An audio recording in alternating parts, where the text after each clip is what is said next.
Hey YouTube, MrRampro here. Got another knife review. This one is on an Emerson CQC-15, the mini version. And this thing here is a really cool pocket knife. You can see a couple of the mods that I've done on this one here. Most of them are fairly quick and easy to do. But overall, this is a really nice knife. I was kind of shocked at some of the issues that I found when I got it. Just the really close fit and finish stuff. This is a 2011 model, brand new, so I was kind of surprised to see some of the things that came through the shop like that. But it is what it is, you know. For the price tag, I wouldn't expect to see that. I can tell you that honestly. And for the price tag and all that, you do in fact get full liners, one being titanium, so it does cut the weight a little bit on the locking side, but you still get a weight of 4.66 ounces, so you're getting close to 5 ounces on that. But you're supposedly getting an extremely hard use knife. This is kind of like the if you saw my old video getting the Endura and the Delica 4 when they first came out. I was really hesitant on using them. At that time they were some of the more expensive knives I'd had, and I really just didn't want to tear them up. You know, they looked really great. I was like, man, I don't want to tear them up. And that's kind of the stage that I'm at with this one. I do EDC it, do open boxes with it and stuff like that.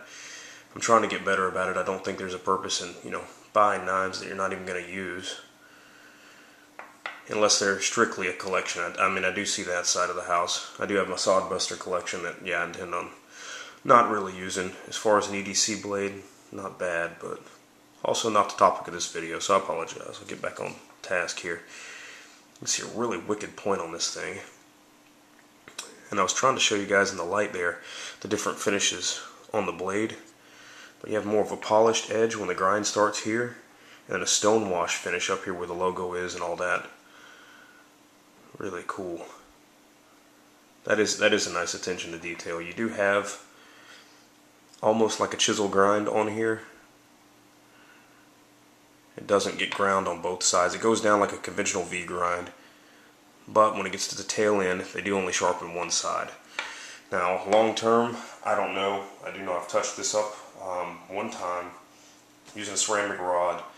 Found it was kind of easy. Honestly, it was extremely easy to sharpen and to maintain, so I thought that was kind of cool. And to be completely honest with you, easier to sharpen than my S30V was. That's just blade steel, but at the same time, even with the grind, it was easier to sharpen. So, and it still cuts stuff. So obviously, that's the point that we want to emphasize when we're talking about knives: their ability to cut stuff.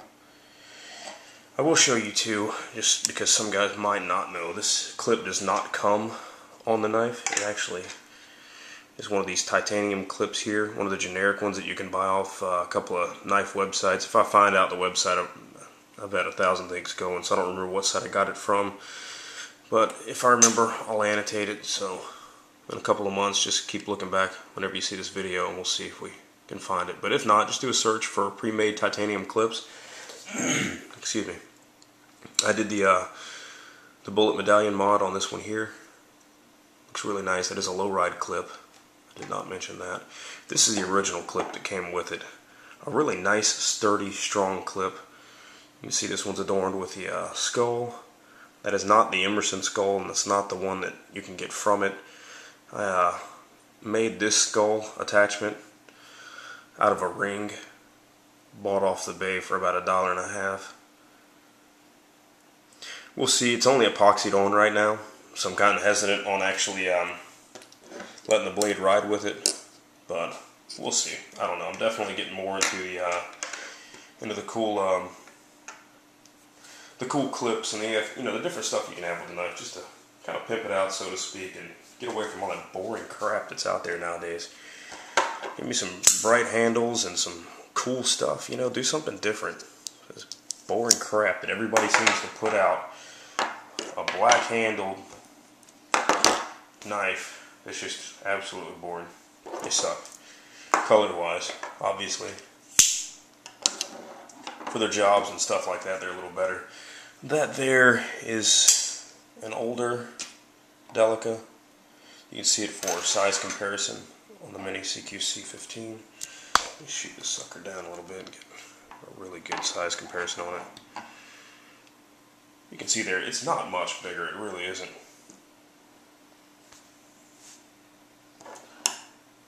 And I'll go ahead and do the Mini Griptilian, another popular model out there.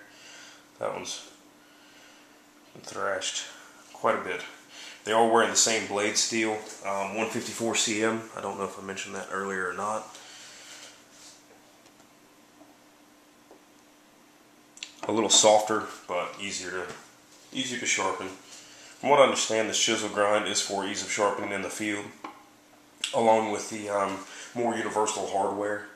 I will mention too that I took the clip off twice during this mod here, and one of the screws broke. So I actually only have 2 screws left, and that works out in this situation. But if I want to go back, I will have a hole. So I'm going to have to either find another screw somewhere or contact Emerson and let them know about that. I'm sure they'll take care of it.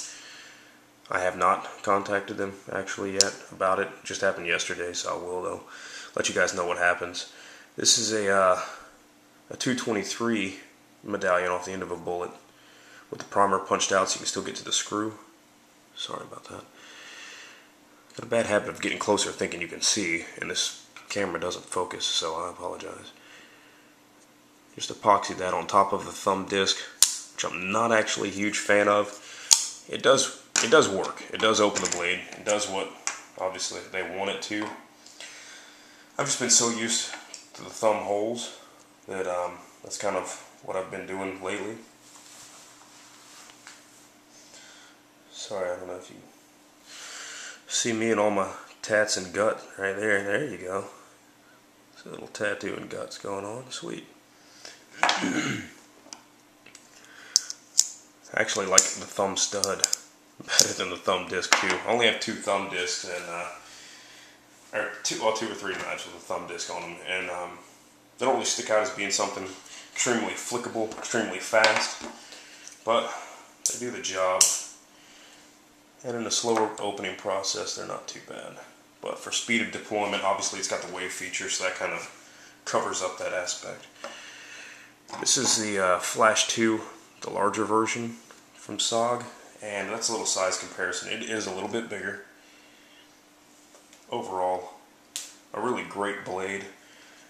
You will develop a little side to side if you use this one the way I have. I have a video out there, I think, demolishing something with this blade.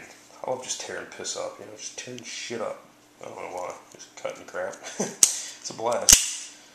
I'll put these things through their paces, and if it breaks, then sweet, I get to get a new one. And if not, then premature replacements are on the books for sure. So, nothing wrong with it. I buy them, I can thrash them how I want, right? Excellent. That's a really sweet blade. Let me see here. We'll go ahead and toss it next to the paramilitary 2, I guess. An extremely popular one. Just toss them in side by side.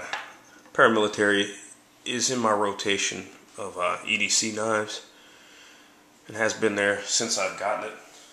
And I will go ahead and show you real quick as far as single blade locking folders, what's in my EDC. I do carry a multi-tool of some sort all the time, either the Leatherman Wave or the Victorinox Swiss tool, or one of these 3 blades. You can see there the J.D. Smith at the top, Spyderco, Paramilitary 2, and the Emerson Mini CQC-15. Now, we'll get into ergos. Ergonomics on the Paramilitary 2, absolutely excellent. Love that. J.D. Smith, yeah, not so much, but still a great blade nonetheless. Oops, sorry about that. Now, these ergos they fit great in hand. I mean, this blade is just excellent all around. Probably one of the best pocket knives I've seen executed coming out of a production line. Now the ergos on the Emerson, extremely comparable. This sucker's nice. Now the G10 doesn't feel as good. I did do almost like a stippling process to the G10 It didn't go all the way through. I don't know if you can see that or not. Let's see if I can get you some light to... That does have the inlay too, by the way, but I don't know if you can see that or not. Apparently not. I've done it on the JD Smith too. I love the way it feels. You can tell the texture is obviously different. But anyways, there's another video showing that crap to you. This sheet-tin is really aggressive. Removing from the pocket, it's a little bit tricky sometimes, and it almost forces you to wave it sometimes, which I don't like. I like having the ability to wave or to not wave kind of thing. This one, more often than not, is deploying halfway unless I intentionally try to wave it. If I intentionally try to wave it, and that was with the original clip. Without this one, it's harder to wave with this deep right pocket clip. But if I do intentionally try to wave it, it comes out usually every time fully locked and deployed. If I'm trying to just remove the knife and open it with the thumb disc, it waves about halfway, half the time, if that makes sense. It's kind of hard to remove this knife and not have it pop open a little bit. The secure detent in there is absolutely none. Now there is one there. If you take it apart, you will see on the liner lock side, it pops over, a little ball. On the non-liner lock side, there's a little ball in there. Right in that little area. Right at the tip of that blade, there's a little ball. That little ball is to keep your closed detent strong. But that's without touching anything. There you go. Not very effective. But overall, extremely nice knife. Ergonomics are great. Sorry I'm kind of bouncing around, but that's alright. You can deal with it. You got forward and back. Really good. This would probably be one of the knives that would feel great without a pocket clip. Just because. But with it, I don't mind. Jimping, more of just a look, but slightly effective. The wave's more of a thumb ramp and more effective in that matter than the jimping actually is. But a really great knife, guys. I would definitely recommend it. The lanyard hole is hard to double up your 550 cord on and get through, but a single is no problem at all. It's a little harder to do this with it. But overall, great blade. I know I've said that 1,000 damn times, but if you're still watching, then you can suck it up and deal with it, right? Appreciate it, guys. Thanks a lot.